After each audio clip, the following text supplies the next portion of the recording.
Señor y Padre, envía tu Santo Espíritu para que yo comprenda y acoja tu santa palabra. Que yo te conozca y te haga conocer, te ame y te haga amar, te sirva y te haga servir, te alabe y te haga alabar por todas tus criaturas. Haz, oh Padre, que por la lectura de tu palabra los pecadores se conviertan, los justos permanezcan en la gracia y todos consigamos la vida eterna. Amén. Dios te salve María, llena eres de gracia, el Señor es contigo. Bendita eres entre todas las mujeres y bendito es el fruto de tu vientre, Jesús. Santa María, Nosotros los Madre de pecadores, Dios, ahora y en ahora la y en hora la de hora nuestra de nuestra muerte. muerte. Amén. Amén. bajo tu amparo nos acogemos, Santa Madre de Dios. No desprecies las oraciones que te dirigimos en nuestras necesidades. Antes Amén. bien, líbranos de todo peligro, oh Virgen gloriosa y bendita. Amén. Muy bien, qué bueno tenerlos a todos ahora para volver de nuevo sobre nuestra carta a los Gálatas. ¿Qué es lo esencial de la carta a los Gálatas? O sea, lo que las Gálatas nos proponen es pasar de la esclavitud de la ley a la libertad del amor. Observamos bien, los Gálatas es todo un tratado al final de lo que significa ser libre en Cristo, ¿no? Ser libre en Cristo. Ustedes ven que los últimos capítulos, prácticamente capítulo 6, nos hablan prácticamente de lo que es la libertad, ¿no? Pasar a ese ámbito de la libertad, del amor en Cristo, ¿no? O sea, la libertad de la cual nos habla la carta a los Gálatas es esa capacidad de ser libre, de estar como con un corazón no compartido, sino con un corazón totalmente dispuesto al don de sí mismo, ¿no? Para poder entregarse, para poder darse, tenemos que ser libres. Por eso las corrientes, ¿no? Liberarse de todas las ataduras, sobre todo. A veces nos agarramos a tantas cosas que el amor queda como difícil de realizar porque vivimos un poco pensando demasiado en nosotros mismos, ¿no? Y todo vuelve sobre nosotros, ¿no? Todo vuelve sobre nosotros. Entonces vivimos agarrados, eso es lo que va a llamar Pablo la ley, ¿no? A la ley en cuanto que la ley nos lleva más bien a la contemplación de nuestras propias fragilidades. La ley nos condena de una cierta manera, porque la ley trae consigo que nos veamos cuán limitados somos, ¿no? La ley, delante de la ley no hay nada que hacer. Nosotros nos encontraremos siempre en el pecado, ¿no? En haber transgredido la ley, ¿no? Entrar en el amor es ultrapasar la ley, e ir a esa dimensión en la cual podemos entregarlo todo, ¿no? Entregarlo todo, porque es ahí en donde está la libertad a la cual el Evangelio nos quiere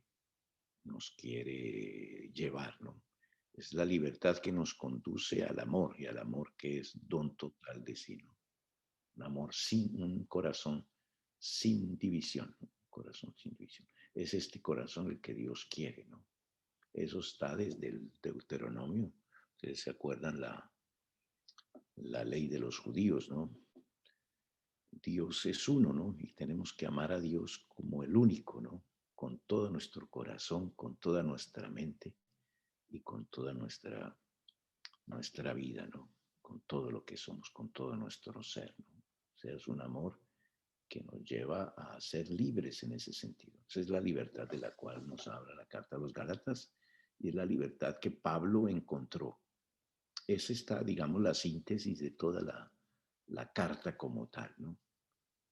Y es allá en donde, digamos, nos va a decir Pablo, la tesis fundamental de la carta a los Gálatas es la justificación por la fe, ¿no?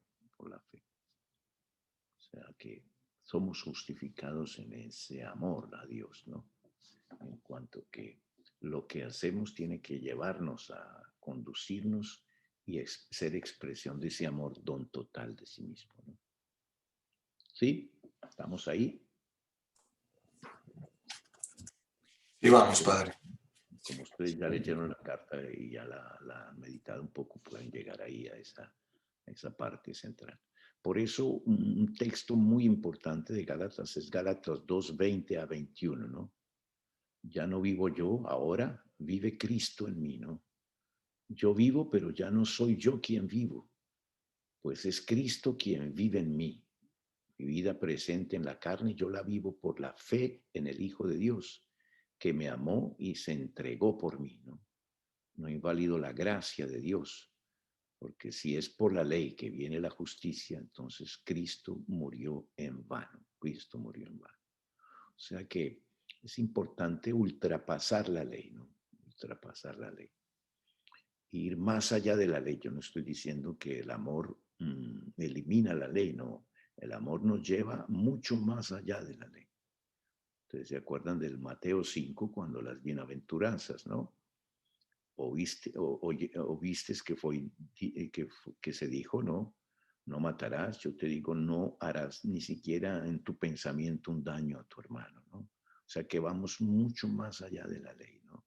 Al amor verdadero, al amor fraterno, al amor que no se queda solo en hasta dónde voy a cumplir, sino que me lleva a ir más allá, ¿no? Por eso él dice, yo no soy yo quien vivo, sino que es Cristo quien vive en mí. ¿En qué sentido Cristo vive en mí? En que ese amor de Cristo tiene que estar presente en mi corazón, en mis actitudes, ¿no? En mis actitudes. Y que es por esas actitudes que yo voy a ser justificado, ¿no? Por eso el juicio no es tanto en los hechos que yo realice. El juicio está en el fondo del corazón, ¿no? Es decir, en esa orientación total hacia Dios y hacia el prójimo, ¿no? En la intención que yo tengo en eso que yo hago, ¿no? Y es ahí en donde es fácil volver a eso que la carta a los Gálatas, con los que vinieron a armar todo ese problema, mucha gente se va a sentir atraído por lo que ellos proponen, ¿no? Porque es algo que a veces nosotros buscamos también, ¿no? Asegurar nuestra salvación y entonces cumplir una serie de cosas para poder sentirnos salvos, ¿no? No es eso, no es eso, es mucho más que eso, llegar al amor, ¿no? Al amor que es donde sí y que no tiene cálculo, digamos. Yo no puedo medir eso, ¿no? Es, es lanzarme a dejar que Dios, que el amor de Dios pase a través de mi corazón y a través de lo que yo hago, ¿no? Y eso no se puede calcular simplemente por las cantidades de ley que yo cumplo. Se tiene que entender por un corazón nuevo, ¿no? Transformado, que ame en verdad y que llegue hasta ese gesto me amó y se entregó por mí, ¿no? Me amó y se entregó por mí. O sea, que es ese amor el que tiene que estar presente en mi corazón, ¿no? Y es eso lo que yo voy a comunicar, no es una serie de hechos o de manera de acción. Solo el amor puede transformarnos, ¿no? O sea, alguien que venga a nuestra condición humana, a nuestra fragilidad, no solamente nos muestre lo frágiles que somos, sino que camine con nosotros, que cargue sobre sus espaldas a veces nuestra humanidad, que camine con nosotros, que luche con nosotros, que se haga uno con nosotros en el amor, ¿no? En el amor. O sea, que ya no soy yo, es Cristo que vive en mí, una comunión íntima con Cristo, tal que el amor de Cristo se haga mi propia manera de amar, ¿no?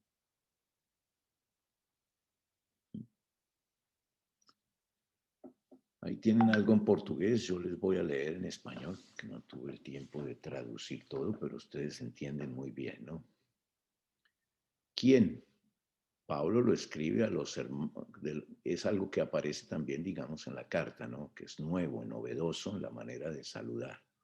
Ustedes ven que Pablo saluda también diciendo con otros hermanos que están con él, ¿no?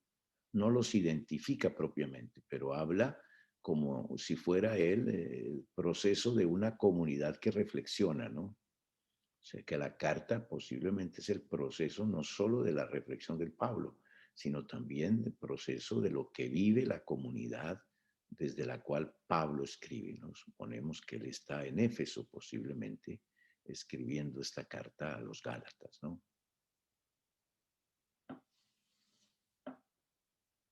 en el año 55-57, ¿no? Las iglesias de la Galacia que no tienen una identidad, ustedes preguntaban un poco quiénes son los Gálatas, ¿no? Y sobre la fundación de esa comunidad también los Actos de los Apóstoles nos hablan, ¿no? De que Pablo en un viaje anterior había fundado esta comunidad allí, ¿no? En cuanto a la descripción de los Gálatas, nosotros tenemos testimonios de cómo eran los Gálatas, porque pensamos que esta región estaba compuesta por varios habitantes de diferentes lugares, ¿no? Piensa que es una población que vino de Europa, para el lado de la Galia, ¿no? Por eso se llaman los Gálatas, ¿no? Del lado más bien del origen de donde la Francia se originó, ¿no?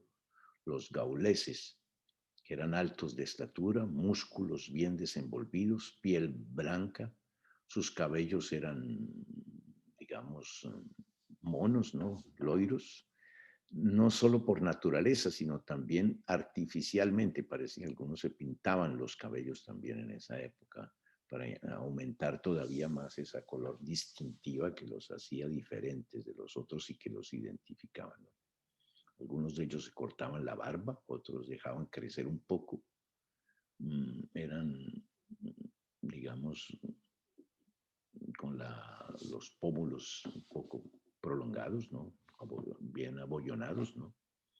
Y se dejaban crecer el bigote hasta cubrir la boca. Estos son los que venían de la Europa, ¿no? Que posiblemente ya están ahí desde hace unos 300 años antes de la llegada de Pablo allí, que poblaron esta parte. Eso no quiere decir que son los únicos que vivían allí, ¿no?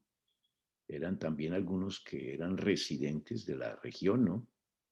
Y que se localizaban en grandes centros, porque este lugar era el pasaje también por la Vía Ignacia, ¿no? Que conducía hacia Roma y que conducía a la capital del imperio, ¿no? Y que hacía también que Roma pudiera llegar a Egipto, por ejemplo, de manera rápida y poder bajar por este pasaje que era Israel y esta región de la Turquía para poder llegar a África, ¿no? A donde estaba incluso Egipto, ¿no? O sea, la manera de unirse con todas estas ciudades grandes que había. Y tenían una herencia más bien celta, frigia también, ¿no? Y se puede hablar también de ciertos habitantes romanos, porque esta región de la Galacia era considerada en un momento dado, hacía poco, una parte de una provincia, digamos, del Imperio Romano, ¿no? Se supone que había romanos que vivían ahí, como también judíos, ¿no? Judíos que guardaban un poco las tradiciones judías, pero había judíos también convertidos al cristianismo, ¿no? Convertidos al cristianismo. O sea que había un culto también religioso politeísta que envolvía las prácticas mágicas y que eran prácticamente opuestos al mensaje cristiano. Ustedes ven ahí un poco la galaxia, ¿sí la ven? ¿Sí están viendo? Sí. Sí, padre, sí se ve. Bueno, Sí, padre. ustedes ya la conocen más o menos, ya seguramente vieron el mapa, en el principio lo vimos, ¿no? Que sobre todo esta parte, ¿no? De Surliconio, Listra, ¿no? Derbe, todas esas eran las iglesias de ese tiempo, ¿no?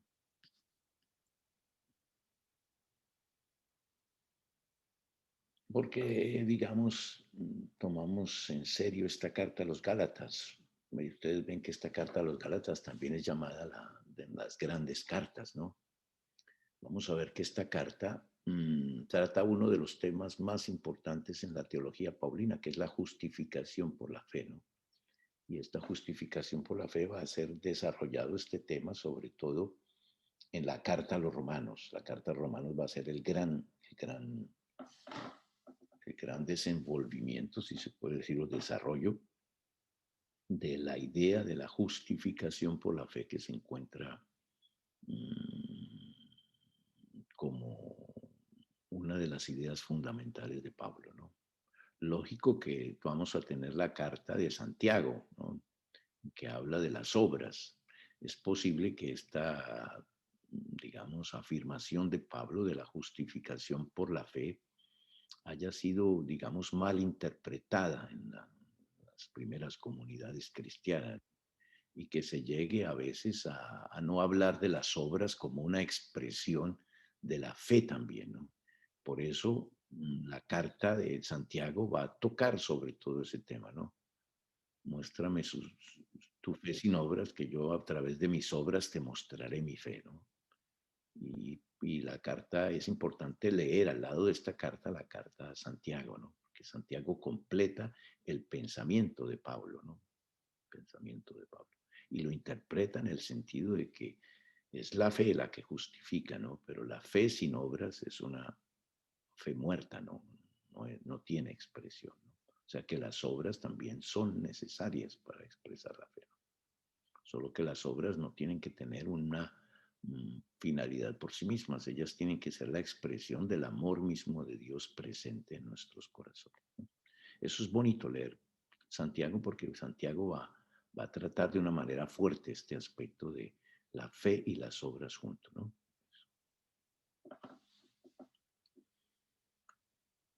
Y esta carta pues nos trae mucha información sobre qué pasaba, digamos, en esta época allí en el Asia Menor, ¿no? Y cómo ella era ya considerada como una provincia del Imperio Romano, ¿no? Pero, don Padre, usted dijo, una fe sin obras es Muerta, muerta, muerta. muerta. Sí, eso lo dice Santiago en la carta a Santiago, ¿no? Es importante por eso, al lado de esta carta, leer la carta a Santiago, ¿no? Santiago. Ok, Para no gracias. en una, digamos, como si se despreciaran las obras que realiza a través de la fe, ¿no? La fe y las obras tienen que ir juntos, ¿no? Santiago habla mismo, ¿no? Él dice, por ejemplo, si llega alguien que tiene hambre, que no está bien vestido y te dice, estoy necesitando de algo, tú no le vas a decir, vamos a rezar a Dios, ¿no? Primero tienes que acudir y ayudarlo a solventar sus necesidades para hacerle entender el amor de Dios también y poder orar juntos a Dios a través de esa experiencia del amor de Dios presente allí, ¿no? En esos Sí, gestos exacto. que tú realizas eso. Ujú. Eso hay textos que nos hablan, digamos, en qué situación Pablo llega en las comunidades de Galacia, ¿no? 4:12 a 16. ¿Cuál es el motivo de la indignación de Pablo, no? Y qué está aconteciendo con los Gálatas. ¿Ustedes entendieron cuál es el motivo de la indignación de Pablo, por ejemplo?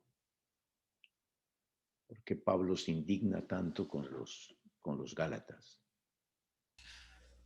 Porque estaban de alguna forma contagiándose otra vez con las leyes judías. Sí, Sí, sí, sí. sí. ¿Y por qué es grave aquello? Porque hay que ir más allá, digamos. Esa es una de las razones, ¿sí?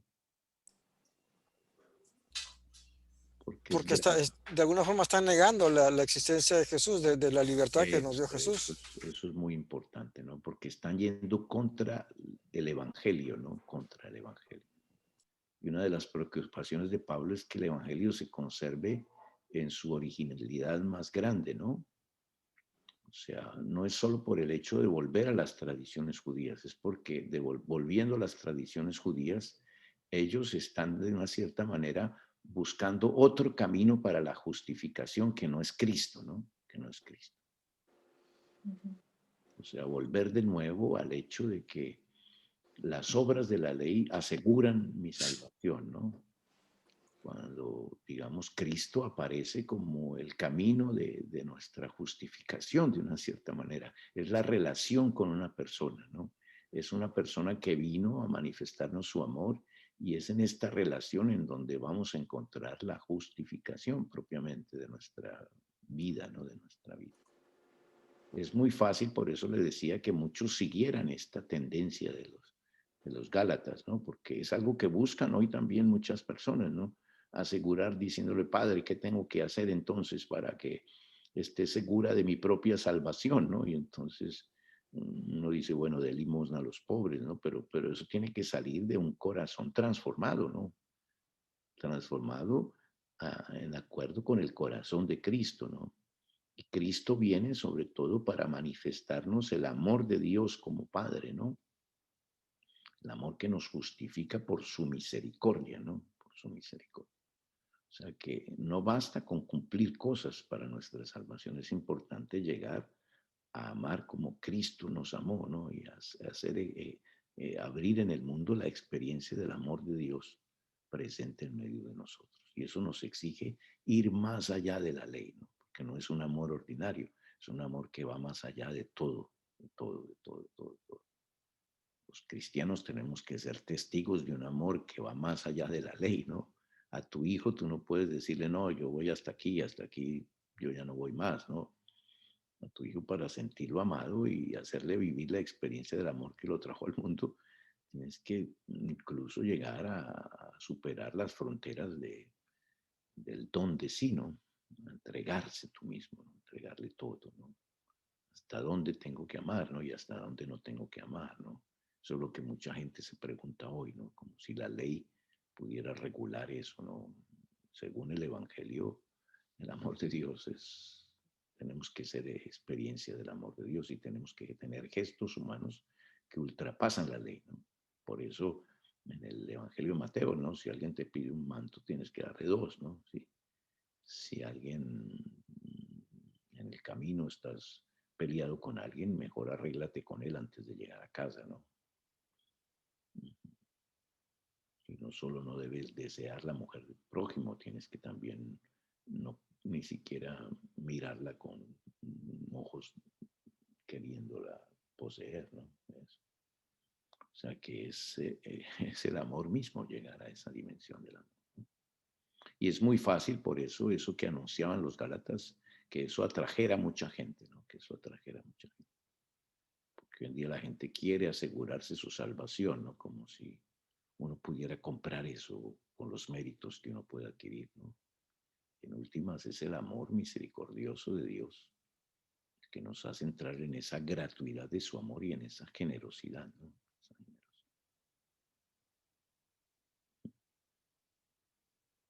Como cuando alguien quiere comprar su salvación o comprar la misa, ¿no? La misa no se compra, la misa es un acto que queda lejos. Eso se haría, como dice el Evangelio, ¿no?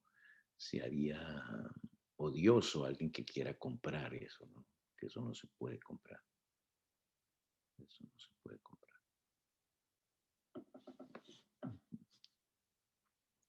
¿Cuál es el motivo de la indignación de Pablo? Eso estamos viendo, ¿no? Seguimos. Él habla de aquellos que vienen como los agitadores, ¿no? Venidos de otro lugar, ¿no? Eso es una interesante realidad a la cual nosotros nos encontramos, ¿no? Algunas veces los identificamos como si vinieran de Jerusalén, ¿no? De Jerusalén, como venidos de otro lugar y con una predicación muy atrayente, como si fueran verdaderamente adversarios de Pablo. Eso es importante, quitarnos ese aspecto de que Pablo se está defendiendo a sí mismo, ¿no? Pablo no se está defendiendo a sí mismo, Pablo está queriendo guardar el Evangelio como el Evangelio es. Por eso es que Pablo hace una parte del querigma, ¿no? El querigma que es Cristo muerto y resucitado, ¿no? Cristo murió por nuestros pecados, ¿no? Por nuestros pecados, ¿no?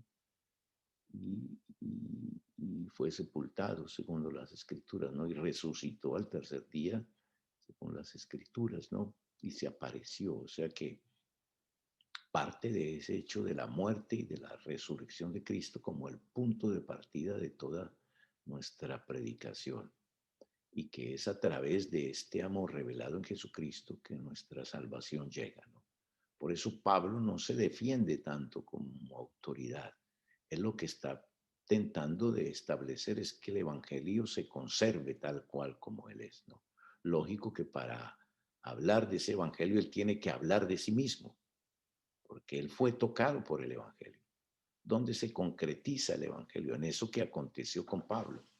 Por eso vamos a ver que no es solo una defensa de Pablo, es una defensa del Evangelio, ¿no? Del Evangelio. Es posible que no solo vengan de Jerusalén, sino que también vengan también de la iglesia de Antioquía. En Antioquía también hay una tendencia judaizante de alguna parte de los cristianos convertidos al cristianismo, que quieren imponer también sus costumbres y sus tradiciones a los paganos, ¿no? Y hacerlos circuncidar, ¿no? Y la cuestión de la carne ofrecida a los ídolos, ¿no? Cosas que digamos, no son esenciales al cristianismo como tal, ¿no? O sea, la carta no tiene tanto una intención apologética de defensa, ¿no? Lo que defiende Pablo es el evangelio, la verdad del evangelio, ¿no? Y la fidelidad a ese evangelio. La fuerza de la cruz de Jesucristo, ¿no? Está en el centro de toda la reflexión de Pablo. Él no quiere vanagloriarse más que en la cruz de Cristo, en el amor de Cristo expresado en la cruz, ¿no?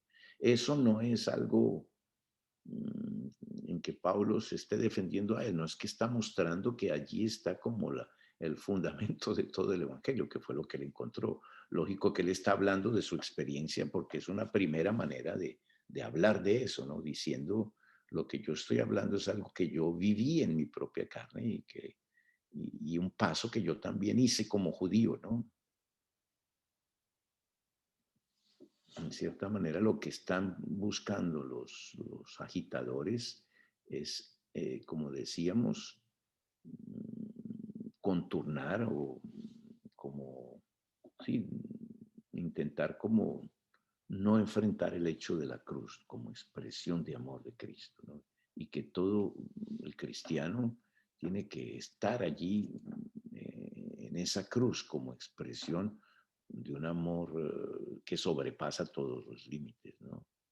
El significado de la cruz desde el inicio de la carta se habla, ¿no? Señor Jesucristo que se entregó por nuestros pecados, ¿no? Y delante de esta fuerza salvífica que la cruz de Cristo representa está el Evangelio, ¿no? Y no podemos transformarlo. Todos quisiéramos quitar la cruz del frente, ¿no? Pero la cruz es eso que Pablo no entendía y que llegó a entender en el momento en que él cae por tierra. Es bonito ver esa figura o esa imagen en que colocan a Pablo caído por tierra, como si todo lo que él tenía está tumbado, ¿no? Cayó prácticamente, nada lo sustenta, ¿no? Queda a la deriva precisamente de comprender ese don de Cristo como un acto de amor que hace caer todas nuestras seguridades, ¿no? Y que nos lanza simplemente a confiar en ese amor, ¿no? O sea que no podemos transformar ese evangelio, el poder salvífico de la cruz que el evangelio anuncia, ¿no? Yo no digo que la cruz tenga un fin por sí mismo en cuanto a sufrimiento, ¿no? La cruz es el acto de amor mayor que alguien puede realizar, ¿no? Entregar su propia vida, cargar sobre sus espaldas nuestra fragilidad e incluso hacer de sus heridas como nuestras propias heridas, ¿no? Eran las heridas, nuestras heridas, las que él estaba sanando allí, ¿no? Y las que él cargaba, ¿no? Las que él cargaba. No hay mayor expresión de amor que esta, ¿no? Y ese es el evangelio por el cual tenemos que pasar, ¿no? Tenemos que pasar. De esa manera de entregar la vida. Yo no digo que todo el mundo tiene que sufrir como Cristo, digamos, ahí, ¿no? Pero que sí, de una cierta manera, nuestro amor tiene que llegar a esa grandiosidad del don total de sí, ¿no? Del don total de sí. Y es eso lo que Pablo está, digamos, intentando conservar, ¿no? A veces huimos de la cruz o queremos eliminar la cruz no como, digamos, sufrimiento, sino la cruz como expresión de un don total de nuestra vida, ¿no? No guardamos nada para nosotros mismos.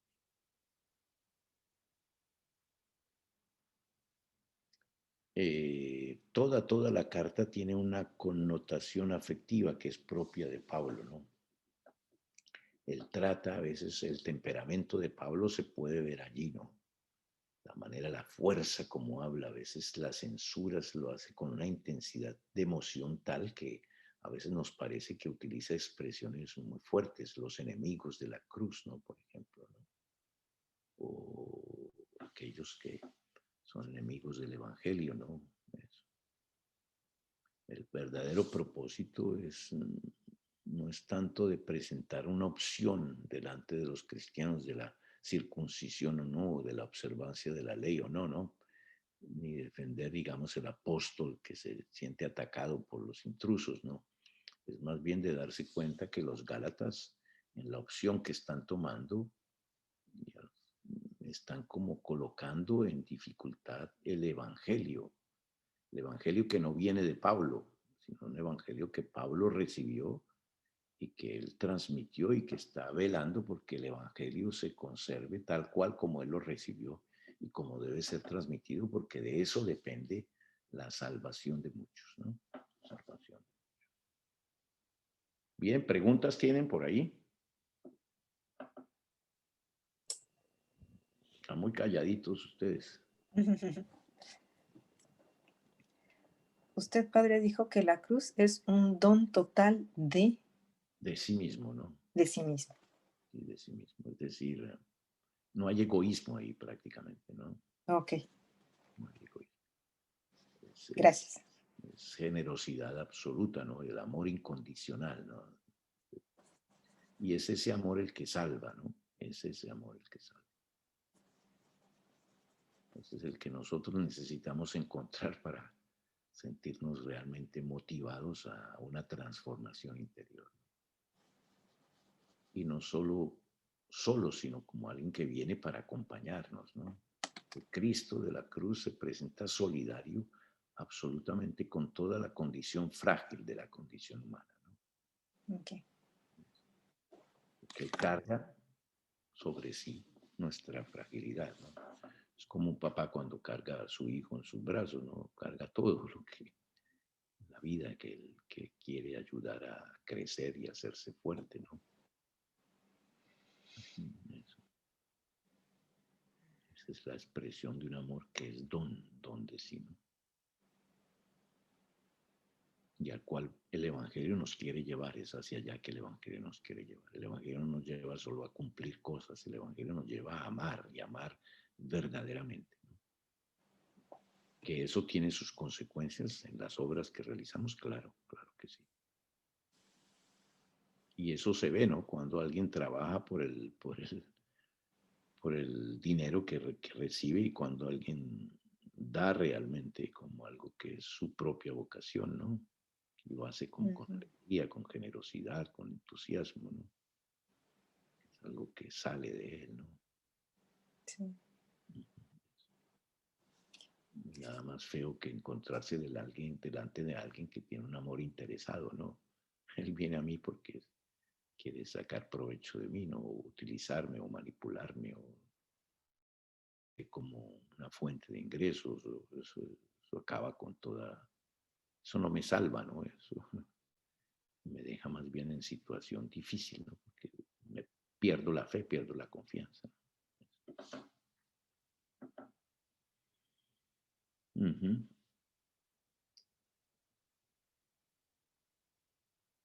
Sí.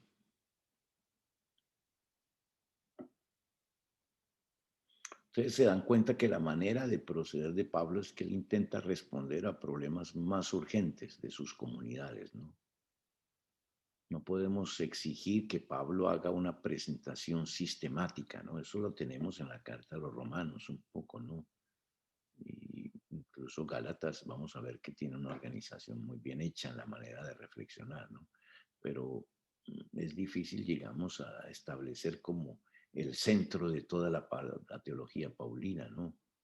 Porque a veces hemos querido sistematizar tanto Pablo que lo vemos como si él hubiera hecho una reflexión teológica, ¿no? Él lo que está es respondiendo a las comunidades y a la problemática que las comunidades le presentan y intenta como partir no solo del pensamiento, ¿no? Él parte sobre todo de la realidad pastoral que él está viviendo, iluminada también por la experiencia que él ha vivido, ¿no?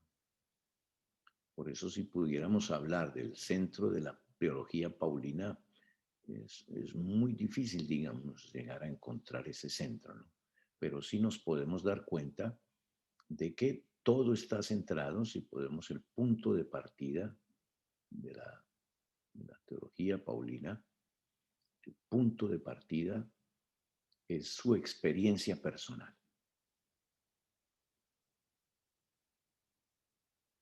Él utilizó en ese sentido un método diferente, ¿no? De aquel propio del pensamiento occidental al que nosotros estamos habituados, ¿no? Estamos habituados a un sistemático y lógico, ¿no? Es decir, partimos siempre de nuestra cabeza y de nuestra comprensión, ¿no? Pablo no es tanto sistemático en cuanto a los términos, ¿no? Sino él intenta como expresar esa vivencia personal, ¿no? Y intenta como expresarlo en conceptos, ¿no? Por eso la esencia del pensamiento paulino es una manera de conducir, acentuando sobre todo los contenidos querigmáticos. El querigma es muy importante. Comprender que Pablo tiene una manera de pensar querigmática. Ustedes ven que la carta comienza así, ¿no? Pablo, apóstolo de Cristo, no por mediación humana, sino que fue por experiencia propia de Dios, ¿no? Directamente. Es una experiencia que no viene, digamos, de los hombres, sino que viene de Dios mismo, ¿no? O sea, que él hace referencia a su experiencia inicial, ¿no? A lo que pasó con él en la vida, ¿no? A ese cambio que se realizó en él y a eso que transformó, que lo hizo entrar en una especie de proceso de transformación que en él se está realizando, ¿no? Y es ahí en donde Pablo intenta como realizar esa interpretación de eso que aconteció con él. Y es a partir de ese hecho que él va a iluminar todos los acontecimientos. Por eso el Evangelio es muy importante, ¿no? Lo que aconteció en el camino de Damasco es el problema central del paulinismo, ¿no? Pablo no hace mucha referencia a él. Ustedes ven que aquí él habla en primera persona, en la carta a los Gálatas, en ese capítulo 2, que es muy importante también dentro de la carta, ¿no? El capítulo 2, cuando él habla de sí mismo, porque es la primera vez que Pablo habla en primera persona de su percurso. Pero ¿por qué él está partiendo de allí? Vamos a ver que es una primera manera de argumentar, ¿no? Es una primera manera de argumentar. Él va a hablar a la importancia, digamos, del Evangelio, pero él va a hablar de su propia experiencia primero, ¿no? La experiencia con el resucitado que lo mudó de época salvífica. Época salvífica que quiere decir que Cristo inauguró ya una nueva época. Es decir, que ya se comenzó a realizar esa nueva época en Cristo, se introdujo en la persona de Jesús. Es decir, la nueva creación comienza ya en Cristo mismo. Cristo es como ese hombre nuevo que va a dar origen a un reino nuevo, ¿no? Y cuando entramos con Cristo, entramos ya en otra etapa de la salvación, en la etapa ya definitiva, en los últimos tiempos. Los últimos tiempos ya comenzaron.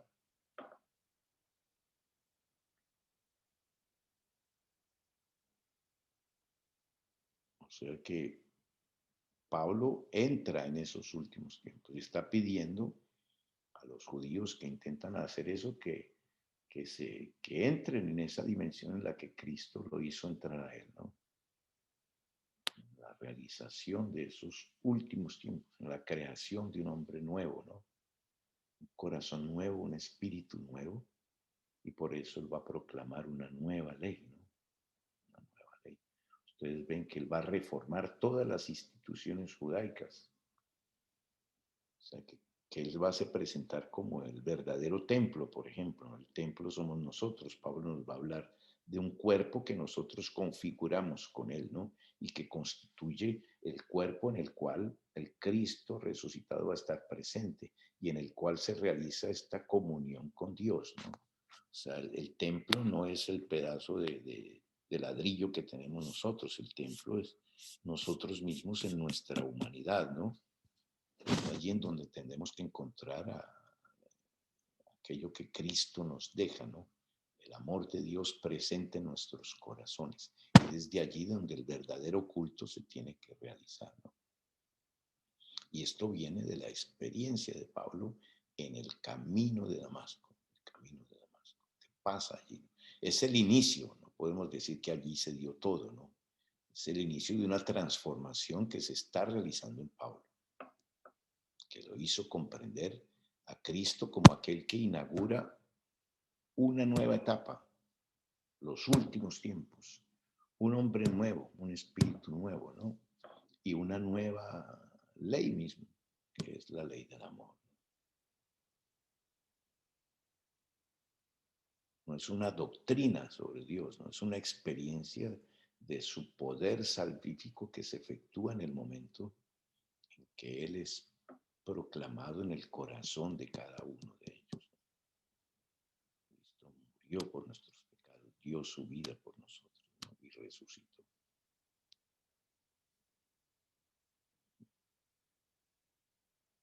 Padre, ¿le puedo hacer una pregunta? Sí, claro, claro que sí.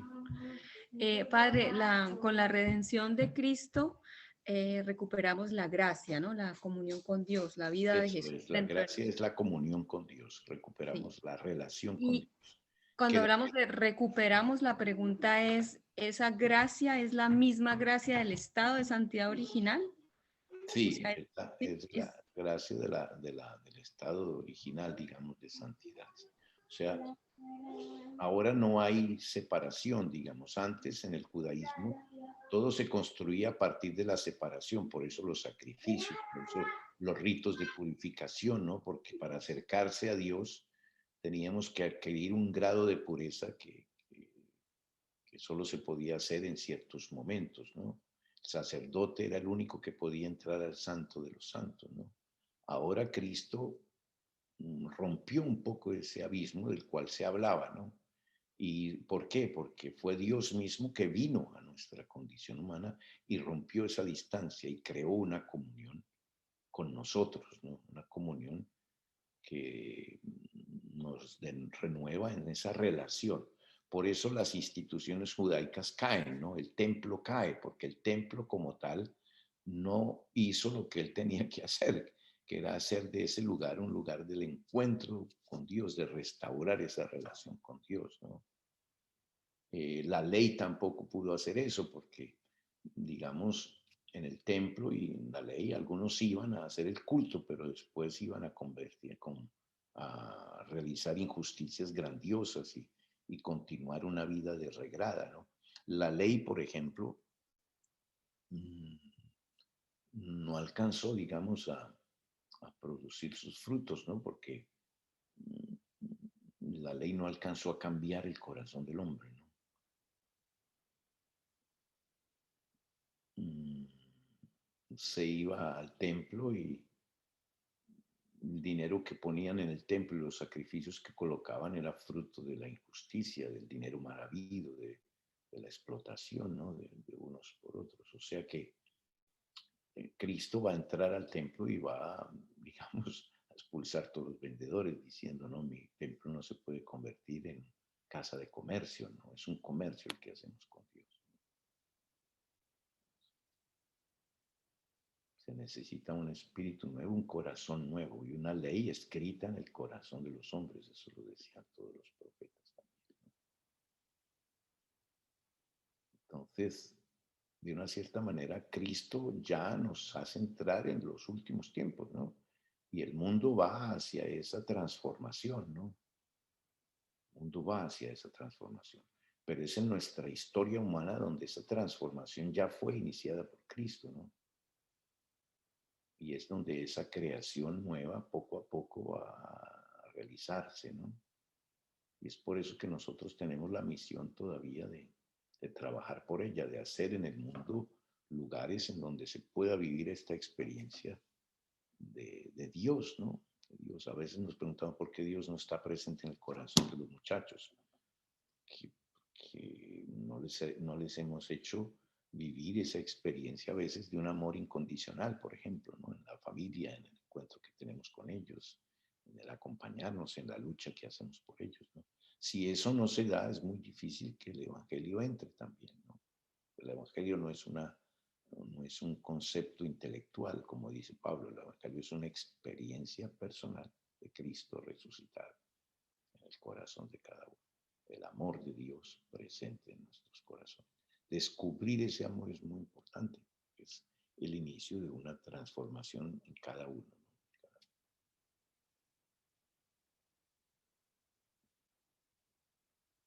De ahí que tengamos una dimensión misionera nosotros, ¿no? Como tales. De ser mensajeros de ese amor, ¿no? No de palabra, predicar es fácil, ¿no? Pero creando entre nosotros espacios en donde eso sea posible vivirlo, ¿no? Y en donde esa experiencia se haga posible, ¿no? La experiencia de fraternidad, por ejemplo, ¿no? La experiencia de solidaridad, de comunión, de proximidad, de lucha también, juntos, ¿no? Esa es la misión, digamos. Nosotros tenemos una iglesia misionera en ese sentido. Toda nace de una persuasión profunda de que Dios intervino de una forma soberana y definitiva en la muerte y en la resurrección de Cristo, ¿no? En Él está salvación. Y esta fue la experiencia de Pablo que él vivió y que le está queriendo hacer vivir también a los otros. Este es el Evangelio, ¿no? Este es el Evangelio. Poder descubrir ese amor grandioso que Cristo trae, incondicional, y poder depositarlo en el corazón de cada uno. Pablo encontró esto, y los que está intentando también de transmitir, ¿no? Por eso si uno ve bien el plan de la carta a los Gálatas, uno ve una organización, ¿no? Desde el inicio va a venir el enunciado de la tesis fundamental de toda la carta, ¿no? La verdad del único evangelio recibido y anunciado por Pablo, ¿no? La verdad del único evangelio recibido y anunciado por Pablo, ¿no? Es eso lo que Pablo está defendiendo, ¿no? Y la argumentación, ¿cómo va a ser la argumentación? Entonces, la primera cosa es hablar de sí mismo para decir la autenticidad del evangelio que él recibió, ¿no? Y que él anuncia. Por eso él va a hablar un poco de sí mismo, ¿no? De su historia personal. Es un testimonio personal lo que va a dar al comienzo. Después él va a iluminar ese testimonio en la segunda parte, capítulo 3 y 5. Él va a iluminar ese testimonio con las escrituras. Es muy bonita esa parte porque él va a utilizar el argumento mismo del Antiguo Testamento para hablar. Por ejemplo, él va a decir, nosotros somos hijos del amor, ¿no? En el sentido de que somos descendientes de Isaac, ¿no? Otros parecen más bien como hijos de la esclava, ¿no? ¿Por qué? Porque son hijos de la ley, ¿no? Es la ley la que permitía a Abraham tener una hija, un hijo con su esclava, porque, o sea, que el hijo de la esclava es un hijo de la ley, que permitía la ley en caso de que su esposa no le diera un hijo, ¿no? Pero el hijo del amor es precisamente Isaac, ¿no? El hijo de la promesa, ¿no? Y en ese sentido él nos llama, digamos, a vivir en esa dimensión de la promesa y del amor y no tanto de la ley, ¿no? O sea, hay varias argumentaciones que él utiliza en ese sentido también, ¿no? De la esclavitud a la libertad del amor.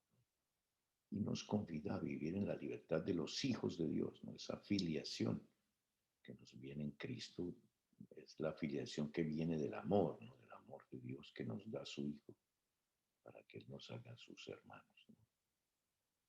O sea, no es la ley la que trae a Jesús.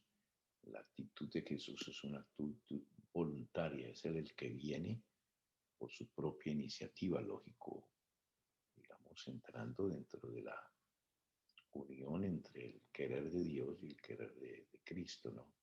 Como un solo querer. Es el amor y el deseo de salvar a los hombres, ¿no? Es lo que va a decir Jesús también en la pasión. ¿No? Nadie me está quitando la vida, soy yo el que la estoy entregando y la estoy entregando libremente. ¿No? Por eso, la primera parte es hablar de su experiencia. La segunda es precisamente fundamentar esa experiencia en las escrituras y discutir un poco a nivel de las escrituras con los judíos, ¿no? Y al mismo tiempo invitar a todos a vivir en esta libertad de los hijos de Dios, ¿no? Que entramos ya en la dimensión de la filiación con Cristo, ¿no? Somos hijos de Dios en Cristo. Cristo nos hace sus hermanos, derramando su sangre por nosotros. Y va a utilizar la escritura, digamos, para hablar eso. Por eso la autenticidad del Evangelio anunciado en esta primera parte, ¿no? Fragmentos de la vida de Pablo. ¿Por qué él hace alusión a eso? Porque quiere mostrar cómo el Evangelio se realiza en él, ¿no? Cambió una conducta del apóstol, en la conducta del apóstol. Reconoció en Jerusalén la verdad no solo eso se realizó en Pablo, sino que él fue a Jerusalén también para que ellos reconocieran la verdad del Evangelio que Pablo estaba viviendo, ¿no? Se vivió ese conflicto en Antioquía también con Pedro, ¿no? Consecuencia, digamos, de decir a Pedro, bueno, ahora no hay judío ni griego, no todos somos uno en Cristo, ¿no? Y hay que vivir eso en esa dimensión en que el concilio de Jerusalén ya había definido, ¿no? Y es el reconocimiento de que el Evangelio de Pablo es válido, ¿no? En cuanto ya no está reducido, digamos, la relación con Dios simplemente a una raza, a un territorio, a un lugar, sino a todo aquel que digamos, entra en esa relación con Dios y que puede, digamos, responder a ese amor que Dios les da, fuera de todas las fronteras y de todos los límites. Esos son, digamos, a nivel narrativo, algunos fragmentos de la vida de Pablo que están mostrando esa realidad del Evangelio, ¿no? Y por eso él va a recapitular toda esa praxis de Pablo, toda esa experiencia, en formular la tesis fundamental que es la justificación por la fe, que se encuentra en el capítulo 2, versículo 16, ¿no? Ustedes se dan cuenta que hay una forma de argumentar, una forma de pensar, ¿no? Y que toda esta primera parte es la narración de la experiencia de Pablo para llegar a esa formulación teológica y práctica, que es que somos justificados de la fe en Cristo, ¿no? Es en Cristo que encontramos esa justificación o que encontramos nuestra salvación. Y eso aparece porque eso cambió la conducta de Pablo, que ese evangelio fue reconocido en Jerusalén y porque mismo se dio ese conflicto en Antioquía para reconocer esa transformación que hay, digamos, en no reducir eso solo al ámbito judío, sino abrir eso en una dimensión universal. Dios viene para salvarnos a todos, ¿no? Para darnos a todos esa posibilidad de acoger su evangelio y el anuncio que Él nos hace y su amor. Y aquí está la segunda parte de 3 a 5 en que aparece, digamos, esos argumentos de la escritura, ¿no? Que consisten sobre todo en el primero, pasar del ese don del Espíritu que Jesús realiza en la cruz, ¿no? Entrega su Espíritu, ¿no? Y nos lo deja al reconocimiento de la filiación de lo que Dios en Cristo nos entrega, ¿no? Ya no somos solamente siervos, sino que somos hijos, ¿no? Hijos. Cristo dio su vida por nosotros, derramó su sangre por nosotros, nos hizo sus hermanos. Y aquí viene la primera, es la proclamación del crucificado, ¿no? Bendición de las naciones. Y cómo ese espíritu llega precisamente por la escucha de la palabra anunciada y del don recibido, ¿no? Y cómo somos hijos de Abraham, porque Abraham es nuestro padre en la fe, ¿no? Estamos hablando en ese sentido de la partida de Abraham, o sea, hay todo un discurso sobre la fe de Abraham también. Y la segunda sección es que somos descendientes de Abraham en el sentido de los hijos de Dios, ¿no? nos hacemos hermanos en Cristo, de la esclavitud a la adopción filial, a la adopción filial. Ya no somos solo siervos, ¿no? Sino que somos hijos, ¿no? Somos hijos. Hijos en el amor, ¿no? Él va a utilizar las escrituras todas para mostrar eso, ¿no? Y por eso la segunda unidad, que es 4:8-5, ya nos invita a pasar de la servitud a la libertad. Los hijos de Dios, lo que caracteriza a los hijos de Dios es la libertad. Dejándose configurar con Cristo, ¿no? Configurarse a Cristo. Poder entrar en esa dimensión del don total de sí.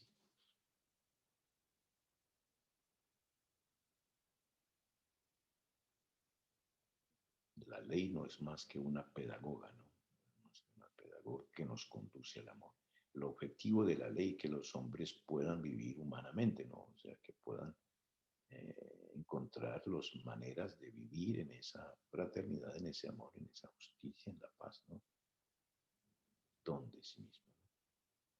Y por eso al final va a venir el capítulo 5, toda esa parte en que va a ser un tratado sobre lo que significa la libertad de los que tienen fe en Cristo, ¿no?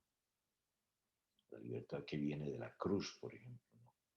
La caridad, el amor ágape, ¿no? Que se da a partir de la cruz, fruto del Espíritu que guía hacia la libertad, ¿no? La verdadera libertad que se realiza en el servicio de unos para con otros y en la edificación de la comunidad y de la persona humana que configura esta comunidad. Entienden esta manera, digamos, de argumentar, porque esto es lo que se llama la retórica en Pablo, ¿no? Lo que se llama la retórica.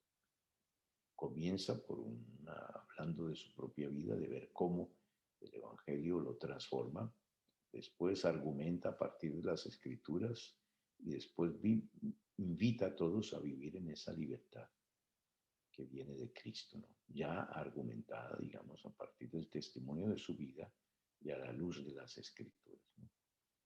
Vivir en la caridad y en el servicio a los otros, en la edificación de comunidades que puedan ser experiencia de esta libertad y del respeto a la persona como tal.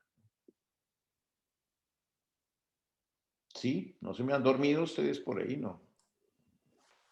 No, padre, para nada. Está muy interesante. Yo tenía una pregunta con respecto a el objetivo de la ley en Pablo. Pablo menciona que la ley tiene un objetivo. Usted lo acaba de decir en su retórica, en su construcción argumentativa. Pero yo lo había entendido más como el objetivo de la ley que quiere mostrar Pablo era que el hombre no era capaz por sus propios medios, por su propia fuerza, de salvarse, de justificarse. Exacto, eso es importante. Estar diciendo, ¿no? De a solos no podemos salvarnos, ¿no? Pero no es la ley la que nos va a salvar, es nuestra relación con Cristo, ¿no?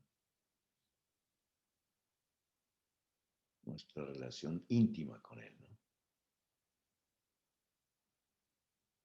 Y sobre todo nuestra comunión en su amor, ¿no? Por eso se habla de la caridad, por ejemplo, ¿no? Que es importante, la generosidad. El Evangelio comienza en gestos generosos, ¿no? Cuando vamos más allá de nuestro interés propio, ¿no? El problema es que uno puede agarrarse de la ley buscando su propio interés, ¿no? No el interés de los otros, ¿no? Y quedarse más en la apariencia que en la grandiosidad de la verdad que la ley me quiere llevar, ¿no? Al amor hacia el prójimo, ¿no? Amar a Dios y al prójimo como a sí mismo, ¿no? Y a no confiarnos, digamos, en sentirnos buenos porque realizamos actos más o menos bien, ¿no? La bondad tiene que estar en el corazón también, porque, digamos, ese amor nos une a Cristo, directamente al Cristo el amor verdadero de Cristo, el amor desinteresado, el amor incondicional, que nos une al Cristo de la cruz, ¿no? Y es en ese sentido que tú dices, sí, en ese sentido, o sea, que no podemos salvarnos solos, digamos, porque a veces caemos en una especie de voluntarismo, ¿no? De voluntarismo. Voy a alcanzar la perfección, ¿no? Y entonces eso todo gira en torno de nosotros mismos y se vuelve sobre nosotros como una especie de contemplación de nosotros mismos, ¿no? Tenemos que luchar, lógico, por avanzar en nuestra progresión, ¿no? Pero no podemos avanzar solos, tenemos que avanzar con el único que nos puede llevar allí es Cristo, ¿no? A esa gracia de la relación, ¿no? Con Dios. Nosotros entramos en una relación, es muy importante, y una relación en la que a veces va a aparecer nuestra fragilidad, ¿no? Y vamos a tener que luchar por vencerla, ¿no? Pero no solo, sino en unión con el Cristo que camina con nosotros y que carga con nosotros, incluso eso que nosotros somos, ¿no? O sea, no esperemos a ser perfectos para decir que estamos en relación con Dios, ¿no? La relación con Dios se da ya, en un camino de, como está revisando Pablo, ¿no? En un camino de transformación que se tiene que realizar con Él, ¿no?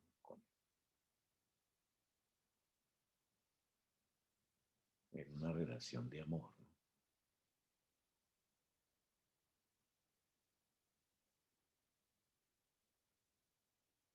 Eso se entiende bien, digamos, a nivel de los lazos familiares, ¿no?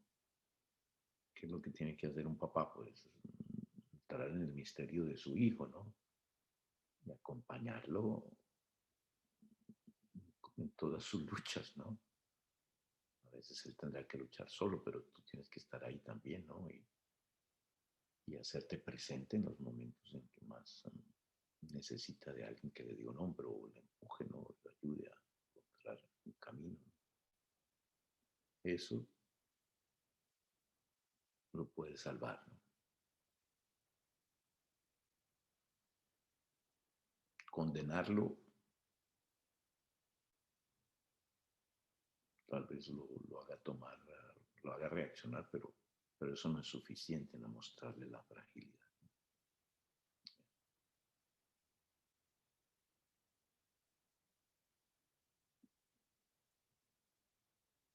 ¿Sí? Otra cuestión sobre eso porque es importante.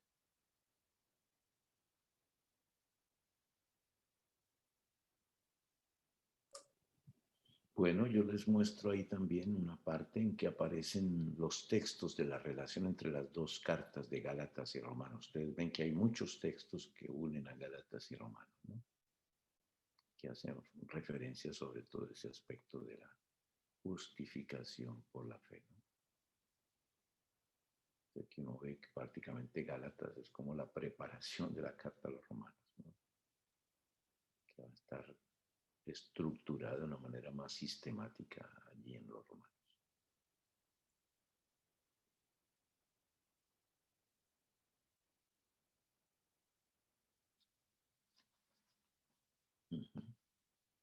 Ya lo dijimos, digamos, aquí se ve, digamos, ese paso, ¿no? De la ley al Espíritu que liberta y que nos da, hace de Cristo un hombre, ¿no? El Cristo como el hombre nuevo, nuevo Adán, ¿no? Adán representa al hombre viejo, la ley que esclaviza, ¿no? Que a veces nos introduce en actitudes egoístas. O sea que lo que está viendo Pablo también es algo en lo que había caído el judaísmo, ¿no? La ley como tal tiene su función, ¿no? Que tiene su función, claro, pero no podemos quedarnos solo a nivel de la ley, tenemos que pasar a nivel del espíritu, ¿no?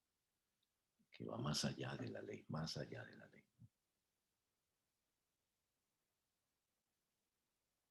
No siempre que actuamos según la ley, digamos, estamos dentro del ambiente de la comunión con Dios, ¿no? Es un comienzo, pero tenemos que ir más allá, ¿no? Por eso lo que seguimos no es una ley, lo que seguimos es a Cristo, ¿no? A la persona como tal.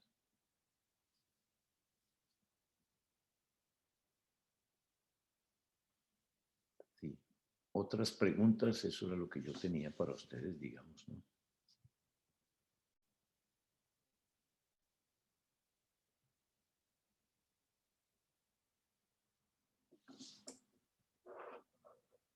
Otros comentarios también pueden ser, también, que les pueden ayudar a completar con todo lo que han hecho de lectura, ¿no?